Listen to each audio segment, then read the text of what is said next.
Hola, ¿qué tal? Mi nombre es María Campos, abogada y notario público. El día de hoy voy a hablar sobre Post-Graduation Work Permit, un permiso de trabajo bellísimo que es de hecho una de las razones principales por la que los estudiantes internacionales vienen a Canadá con miras de buscar una residencia permanente. Este tipo de permiso no se obtiene en todas las instancias. También es importante saber que se da una sola vez en la vida. Por lo tanto, desde el inicio, cuando ustedes están planeando venir a estudiar, deben conocer los pormenores para tomar una decisión informada en el programa que van a elegir. En capítulos anteriores y en otros videos he mencionado las diferencias principales y cómo elegir un programa que brinde la oportunidad de un Post-Graduation Work Permit, y básicamente se reduce a una fórmula. Si el programa de estudios es un diploma, y recordemos que un diploma no es lo mismo que un diplomado. En nuestros países existe la tendencia de a la palabra diploma agregarle el do, hacerlo diplomado y ya lo subieron un montón de grados. No, así no es. Un diploma es una carrera técnica en Canadá. Certificado y diploma son carreras técnicas y normalmente se estudian después del high school, o lo que en algunos países conocen como el colegio, el liceo o la preparatoria. Los diplomas no todos brindan la oportunidad de un Post-Graduation Work Permit. Por ejemplo, hay programas muy comunes en algunas escuelas, la mayoría son privadas, y digo la mayoría porque ya hay un par de excepciones por ahí, de programas en escuelas privadas a nivel diploma que brindan el Post-Graduation Work Permit actualmente. Por lo tanto, si ustedes van a buscar un diploma como tal, lo primero es asegurarse que la escuela es elegible. ¿Y cómo pueden saber que la escuela es elegible para un Post-Graduation Work Permit? Actualmente y afortunadamente, la página de migración ya enlista las escuelas que son designadas y que además brindan la oportunidad de un Post-Graduation Work Permit. Hay que leer muy bien la letra pequeña, ya que hay escuelas que, aunque están en la lista tanto de escuelas designadas como que brindan Post-Graduation Work Permit, no todos sus programas son elegibles. Entonces deben de leer muy bien la letra pequeña. Otra manera de saberlo es preguntando directamente a la escuela. Traten de mantener esa correspondencia por escrito, porque una llamada telefónica o el yo te dije, tú me dijiste, ese tipo de cosas no necesariamente se pueden utilizar como evidencia. La escuela tiene la obligación de ser genuina y de darles la información. Si ustedes la pueden obtener por escrito es mejor. Incluso en las descripciones de los programas en las escuelas, ustedes pueden saber si el programa es elegible o no para un Post-Graduation Work Permit. Esa es su información que normalmente una escuela provee. También, si ustedes tienen una agencia de estudios y es una agencia honesta, su agente como tal les puede fundamentar si su programa califica o no para un Post-Graduation Work Permit, de modo que ustedes sepan qué va a suceder después el día que terminen ese programa. Mencioné que la página de migración indica las escuelas designadas, las escuelas que califican para Post-Graduation Work Permit y en algunas, la letra pequeña, los programas que califican para Post-Graduation Work Permit.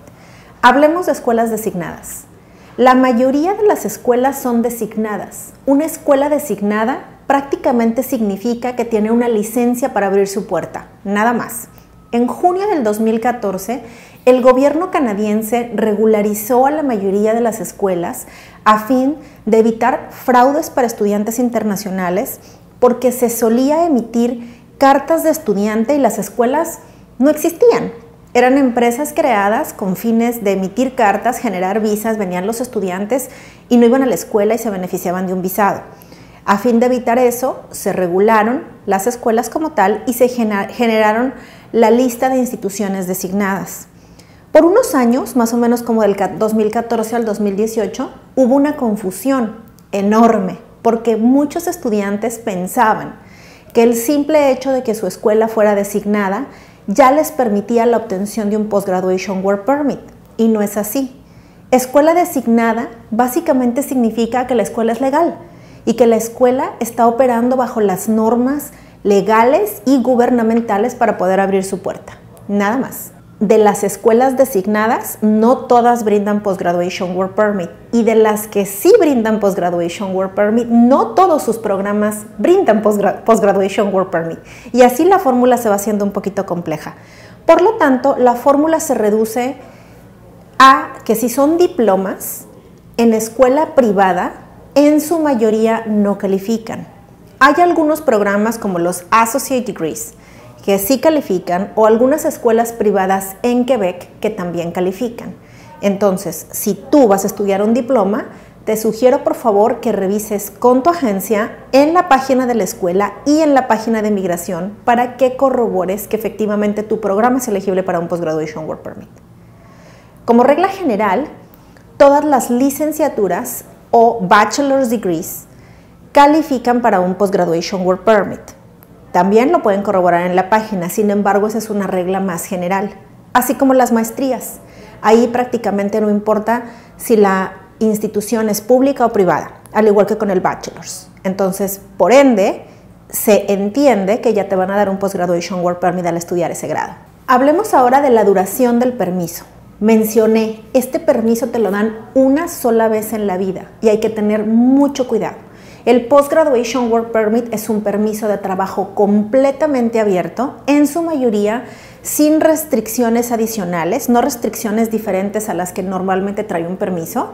Y si tú planeas trabajar con menores o en el ámbito de la salud, es importante que te hagas un examen médico para que tu permiso postgraduación venga sin la restricción de que no puedes trabajar en esas industrias. Esto lo haces con un doctor designado por Migración Canadá y el examen médico positivo se manda junto con la solicitud para que no venga con restricción y puedas también trabajar en ese giro. Por lo tanto, si tú sabes que vas a trabajar con menores o en el campo de la salud por ciertas prácticas, por favor, infórmate y haz tus exámenes médicos con anticipación. Si tu permiso postgraduación ya fue emitido con esta restricción, se puede cambiar. Tendrías que hacer los exámenes médicos y pagar las tarifas correspondientes para hacer la actualización. Ahora sí, la duración del permiso. Repito, el Post-Graduation Work Permit es una sola vez en la vida y la duración del mismo va a depender de la duración de tu programa. Por eso es muy importante elegir bien desde el inicio y saber hasta dónde te va a alcanzar. Si tú estudias un programa de mínimo 8 meses, que es el requisito fundamental para ser elegible para el Post-Graduation Work Permit, tu permiso de trabajo posterior va a ser de 8 meses. 8 meses, 8 meses. Si tú estudias un año y medio, tu permiso de trabajo va a ser de esa misma cantidad de tiempo, de la misma longitud, de un año y medio, dependiendo de la duración del programa. 8 meses es el mínimo requerido para el Post-Graduation Work Permit porque eso es lo que se considera un año académico. En Canadá, los estudios se llevan por trimestres. Entonces, normalmente estudias 3 y descansas 1. Y ahí se completan los 12 meses del año. El año académico incluso pueden ser 2 semestres. Entonces, son alrededor de 8 meses. Entre 3 y 4 meses dura cada término. Si el programa de estudios en general duró 2 años, entonces tu Post-Graduation Work Permit va a ser de 3. Muy interesante, porque tú estudiaste 2 y te dan 3, te regalan 1, pero es maravilloso. Es muy interesante también entender que en febrero 2019 cambió la ley y que tú ya no puedes necesariamente juntar 2 programas de un año para obtener un Post-Graduation Work Permit de 3. Anteriormente sí, ahora no. La ley dice que si tú estudias un programa de 8 meses a 1 año y medio o poquito menos de 2 años, la duración de tu Post-Graduation Work Permit va a ser por ese tiempo. Si tú estudias 2 años, tu Post-Graduation Work Permit va a ser de 3. Entonces, es importante elegirlo. Ahora, ha habido una discrepancia con la cuestión de las cartas de terminación de las escuelas. Esto es porque algunos programas duran 18 meses calendario. 18 meses calendario en realidad son 2 años académicos, considerando el receso que existe en cada uno de los años académicos. Es decir, estudia 8 meses, descansa, estudia 8 meses, descansa. Pero si la carta terminación dice que el programa duró 18 meses, el permiso de trabajo va a venir por 18 meses y lo he visto en muchas ocasiones. Si la carta explica que el programa es el equivalente a 2 años de estudios, entonces el permiso va a venir por 3. Muy importante, chicos, porque hay una discrepancia donde incluso estudiantes del mismo programa, de la misma escuela, Algunos obtienen los permisos por 18 meses, otros por 3 años. Algunas escuelas ya se dieron cuenta también del conflicto que esto está causando y han apoyado a sus estudiantes emitiendo cartas que sean más explícitas y enfocándose en la equivalencia de los 2 años académicos. Entonces, si tú apenas vas a venir a Canadá, seguramente ya no vas a tener este problema. Para aquellas personas que ya se emitió su Post-Graduation Work Permit y se emitió por menos tiempo y están en esta discrepancia, en este conflicto de si es que eran 3 años y no me tocó, me lo dieron por 1 año y medio, etcétera, entendamos que el permiso postgraduación no se puede extender y por lo tanto van a tener que buscar una alternativa como un patrocinio o ver si su país califica para algún tratado o si ya son elegibles para residencia porque no van a tener otro Post-Graduation Work Permit aunque estudien. Ahora voy a entrar en un punto de práctica actual y cuestiones que dice la ley, porque es muy triste ver cómo cada vez más estudiantes internacionales terminan sus programas y no logran el Post-Graduation Work Permit. Es bien sabido que las personas vienen aquí con el fin de obtener el Post-Graduation Work Permit para poder migrar.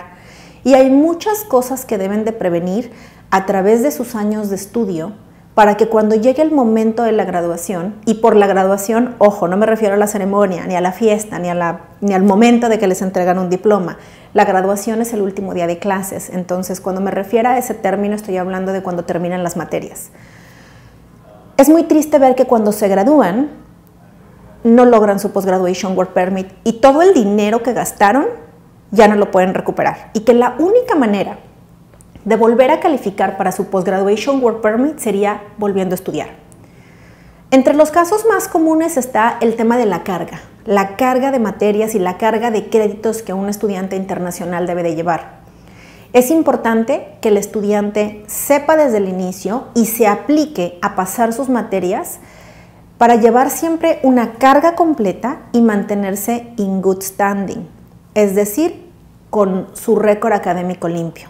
Les voy a poner ejemplos de casos reales que he visto de estudiantes internacionales que vienen ya cuando se graduaron o se van a graduar y están dentro del tiempo de hacer su solicitud de Post-Graduation Work Permit.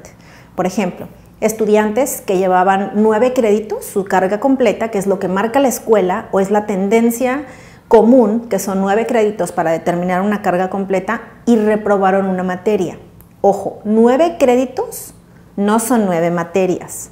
9 créditos son aproximadamente 3 materias. Cada materia vale aproximadamente 3 créditos. Ustedes deben de saber cuántos créditos vale cada materia de su pensum académico para poder mantener una carga completa e informarse con su institución cuáles son los requisitos para mantenerse tiempo completo. Porque también he visto que algunas universidades dicen, en esta universidad la carga completa es de 6 créditos. Perfecto, es válido. Tal vez es porque es más requisitosa, porque lleva más demanda, porque llevan otras clases, etcétera, pero hay universidades que lo definen. Si ese es tu caso y tu escuela define tiempo completo como solamente 6 créditos, entonces hay que buscar dónde lo dice, cuál es la política de la escuela para que tú puedas defender tu caso ante migración. De otro modo, se contempla en la mayoría de los casos como regla general y la mayoría de las escuelas contemplan que su carga completa es de 9 créditos y 9 créditos son aproximadamente 3 materias, es decir, 3 materias de 3 créditos. En el escenario que les comentaba, donde un estudiante internacional lleva 9 créditos, pero reprueba una materia, es decir, reprueba 3 créditos, se va a quedar con 6 créditos. En su transcript académico o el CARDEX, como lo conocemos en algunos países, va a aparecer que reprobó esa materia, que cursó 9, pero que realmente acumuló 6. Esa es una carga incompleta. Y los oficiales de migración se están inclinando hacia negar solicitudes de permiso postgraduación por haber reprobado las materias. Hemos visto incluso estudiantes que se han tenido que cambiar de programas porque al estar reprobando ciertos semestres ya no van a obtener el potencial de un Post-Graduation Work Permit positivo. Entonces tengan cuidado y evalúen, no reprueben. Y de ahí, si hay una situación, platíquenlo con su institución e infórmense, por favor. Otro de los motivos principales por los cuales se han negado Post-Graduation Work Permits recientemente, y de hecho 2 casos llegaron a la corte, es por no estudiar un término, un semestre o un trimestre, por no estudiar, por hacer una baja. Entonces, tienen ustedes que respetar los calendarios como estudiantes internacionales y no pueden tomar recesos unilateralmente. Las instituciones académicas ya tienen determinados sus periodos de receso o sus reglas para que ustedes puedan pedir un receso. Si por alguna causa de fuerza mayor ustedes tienen que tomar un receso, y causas de fuerza mayor puede ser que algún familiar falleció, que la persona que era su patrocinador financiero principal no ha podido proveer, o que ustedes tuvieron que viajar en una emergencia, algo así por el estilo, deben de hacer el procedimiento de pedir un leave of absence. El leave of absence no quiere decir que yo sé que tengo esta situación precaria y no voy a la escuela. No, tienen que tenerlo bien documentado y tienen que tener la autorización de la escuela por escrito para hacer una baja de máximo 150 días. Los 2 casos que llegaron recientemente a la Corte Federal y que afortunadamente se ganaron y ahora nos sirven como precedente, porque antes de estos casos, en el 2020 más o menos, era imposible. Simplemente si había un hueco de estudio, los oficiales decían no y se acabó. Bajo estos 2 casos se emite un parámetro nuevo y es muy importante conocerlo, porque todos como seres humanos podemos tener situaciones muy importantes o fuera de nuestro alcance o de fuerza mayor, y con esta situación de la pandemia ni se diga, donde tal vez no puedas estudiar un semestre. La Corte dijo que en estos casos precisos, y uno era de un estudiante que durante la pandemia, todo lo que fue el pico de la pandemia, la cúspide, sus familiares no pudieron hacer un envío de dinero para el pago del semestre en una universidad de mucho prestigio aquí, una universidad bastante grande. Los padres informaron, no pudo llegar el pago a tiempo y la escuela no le permitió al estudiante enrolarse. Entonces, la escuela tampoco aceptó un pago alternativo de la colegiatura. Le ofrecían otro método de pago, le decían que le iban a pagar en ciertos abonos, ciertas cuestiones. Ahora universidades tan grandes no siempre tienen la oportunidad de hacerlo. La universidad dijo que no. El estudiante perdió el término de estudios, pero tenía todo documentado. Llegó el momento de la solicitud del Post-Graduation Work Permit, estaba en sus últimos semestres, y el oficial de migración le niega el permiso posgraduación. Este estudiante hace una revisión judicial en la Corte Federal y la Corte Federal le da la razón por ser una razón de fuerza mayor y porque tenía todo documentado sobre esa baja. Es decir, él no hizo una baja unilateral, sino que fue una situación que estaba fuera de su alcance y la escuela no aceptó el acuerdo alternativo que se le proporcionaba. Entonces, afortunadamente, esta persona, su caso fue revisado y muy probablemente obtuvo su Post-Graduation Work Permit. Ahora, en este caso que acabo de mencionar, es importante recalcar que el estudiante no tomó más de 150 días libres, porque no puede haber una pausa mayor a 150 días, así el problema del intercambio de divisas y del envío del pago hubiera persistido, esta persona no hubiera sido exitosa en Corte Federal revisando la decisión del oficial si hubiera pasado de más de 150 días. En el otro caso, que es el caso de Drake's en Canadá, este caso involucra también un escenario de una pregunta que recibo muy frecuentemente por parte de mis estudiantes. Y este estudiante, Drake's, lo que hizo fue que pidió una baja autorizada a su institución académica por 150 días. Y la institución académica se la brindó. Y él tenía todo por escrito, todo documentado, como yo les recomiendo que lo hagan si es que ustedes tienen que tomar esta decisión. Ojalá que no, es mejor no tomar recesos, pero si lo tienen que hacer, documentarlo. Eso fue lo que ayudó a esta persona. Y cuando hizo su solicitud de Post-Graduation Work Permit, en el transcript marcaba que durante el periodo que él había sido autorizado la baja temporal, había estudiado medio tiempo. Es decir, él pidió una baja, pero no tomó la baja. se puso a estudiar medio tiempo. Entonces, después continuó sus estudios tiempo completo, termina el programa, hace su solicitud de Post-Graduation Work Permit y le niegan. Le niegan porque no llevaba carga completa, que fue justo lo que mencioné al inicio, la carga completa, los 6 créditos, los 9 créditos, reprobar 3 créditos, etcétera. Y toda esa fórmula porque te piden el transcript de materias y ahí van revisando los cálculos de acuerdo a los términos. Este chico, o chica, no sé, había llevado el medio tiempo en ese periodo de autorización de baja y el oficial lo consideró como que no había estudiado tiempo completo. Sin embargo, no consideró que esta persona tenía una autorización por parte de la escuela y que estudió por pura voluntad, porque ni siquiera tenía que haber estudiado. La corte dijo que el oficial no había sido razonable en su decisión, regresó el caso a migración para que fuera reevaluado y muy probablemente esta persona obtuvo su Post-Graduation Work Permit. ¿Okay? Esta es una nueva jurisprudencia que avala que incluso en el periodo autorizado se podría tomar materias. Y aquí entra en un punto muy interesante. Frecuentemente recibo preguntas, sobre todo de mis clientes treintañeros que andan ya con la parte de la edad, que si el otro año cumplo años y me quitan puntos, etcétera, etcétera.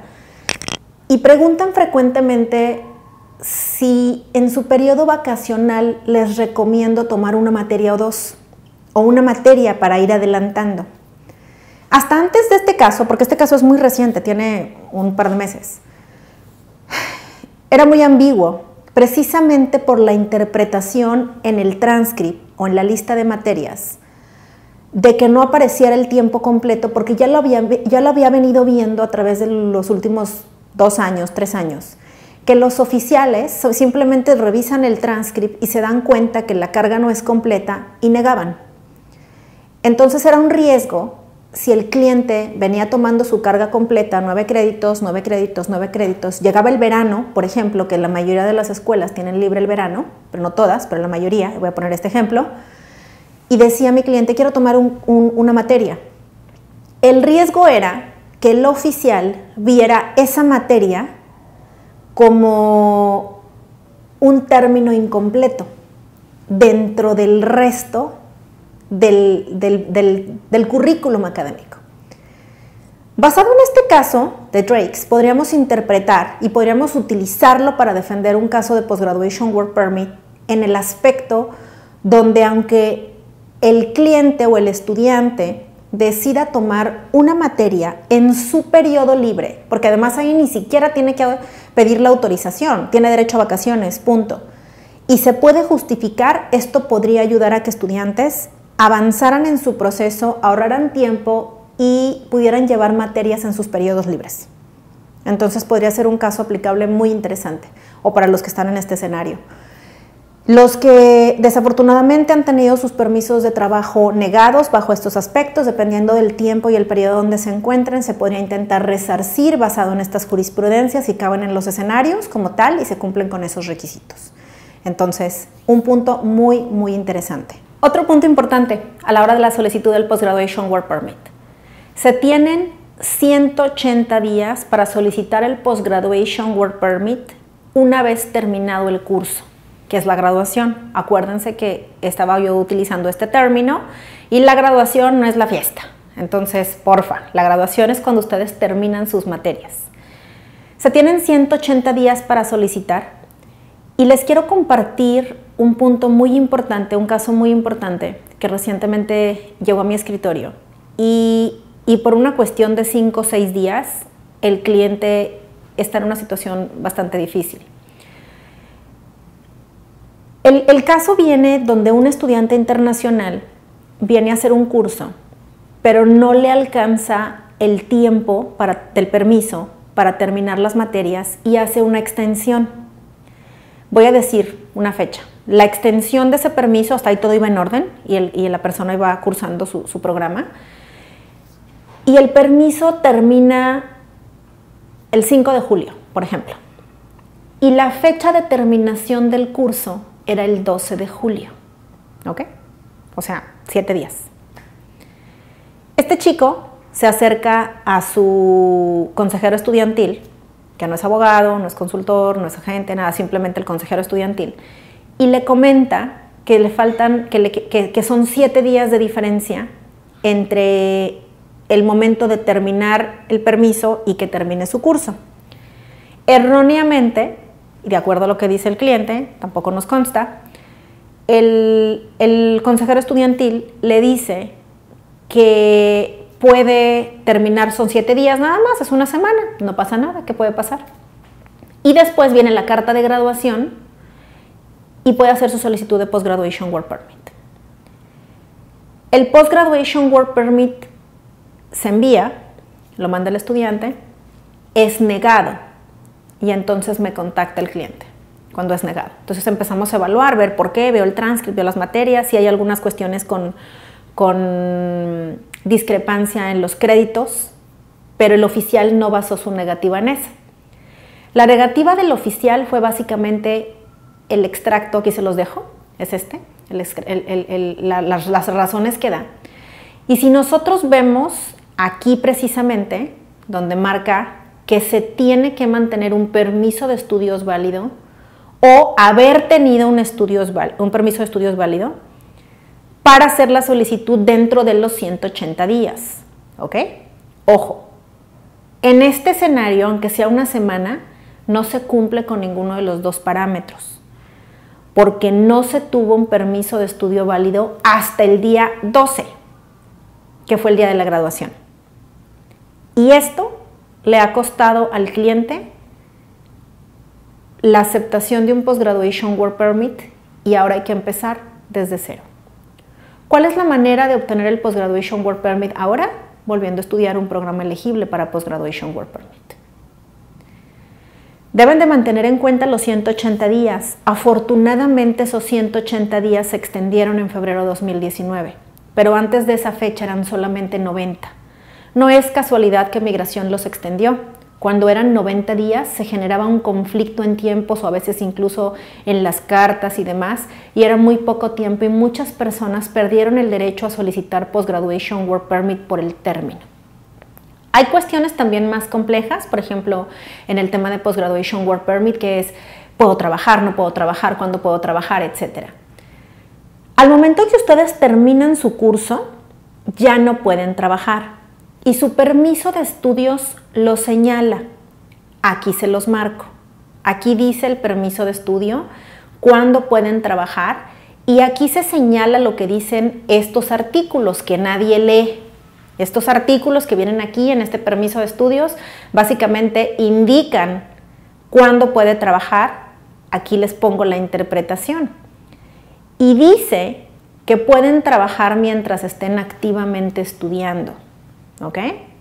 Por ahí tengo un video, por ahí tengo también algunas filminas y una explicación bastante extensa en los permisos de estudio y en cómo se evalúan, cómo se deben de leer la letra pequeña, etcétera, etcétera. Por favor, los invito a que también lo vean.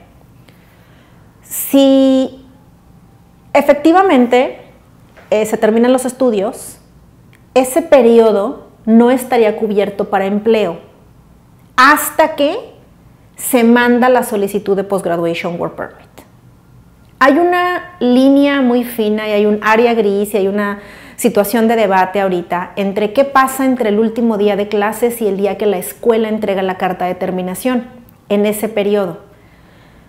Legalmente, técnicamente, interpretativamente, el estudiante podría determinar que puede trabajar medio tiempo porque no está oficialmente terminado de los estudios hasta el día que le entregan la carta. Pero si pueden parar de trabajar desde el último día de clases, desde el último día del último examen como tal, es mejor, es más conservador. Sin embargo, Migración se ha portado flexible entre los tiempos hasta que se recibe la carta, porque eso es cuando oficialmente ya terminaste. Una vez recibiendo la carta, si tú ya tienes tu solicitud lista para enviar, la envías correctamente y recuerden, siempre siendo consistentes con sus trámites anteriores. Técnicamente e idealmente, el envío del Post-Graduation Work Permit debería de ser el último trámite antes de tu residencia permanente.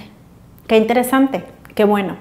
De ser así, quiere decir que Migración va a observar tu Post-Graduation Work Permit como tu última solicitud. Otro error garrafal que he visto es ponerse a declarar todos los empleos que han hecho en Canadá como estudiante. Su estatus es de estudiantes, jóvenes.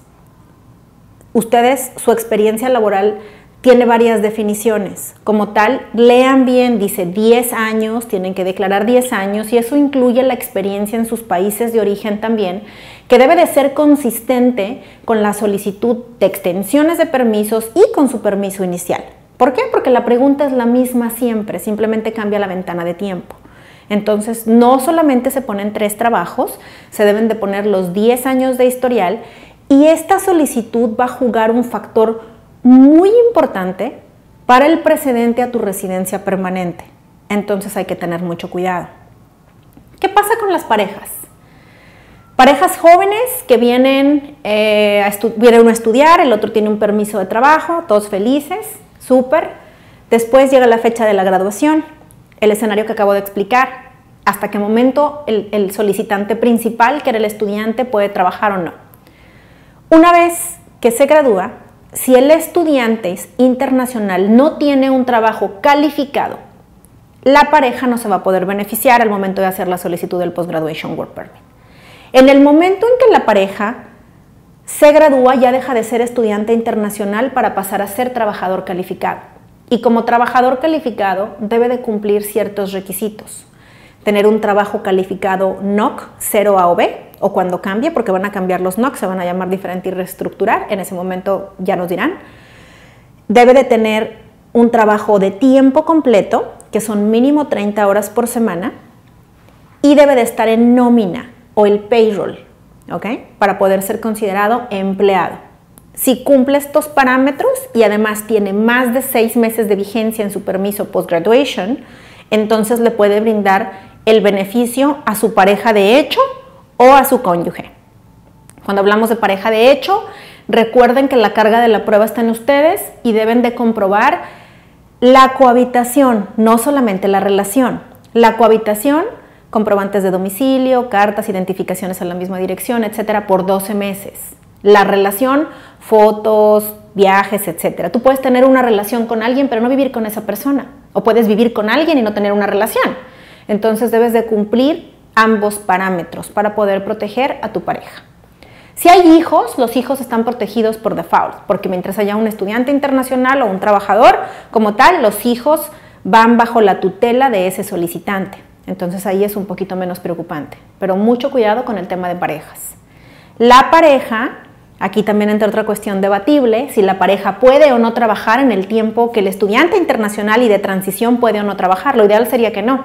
Todavía estamos por ver los comportamientos de ciertos oficiales en esos periodos para determinar si efectivamente la pareja puede o no, porque es un área gris todavía que si yo fuera estricta en el sentido legal les diría que no.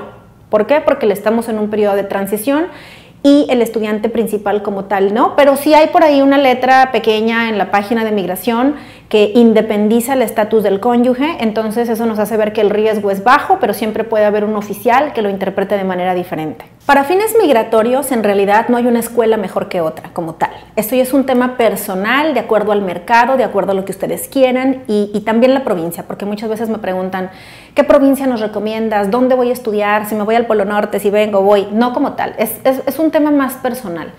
Pero ya teniendo el Post-Graduation Work Permit, sí es muy importante lo que sucede con ese permiso, porque ese es el que va a marcar un precedente fundamental para tu residencia.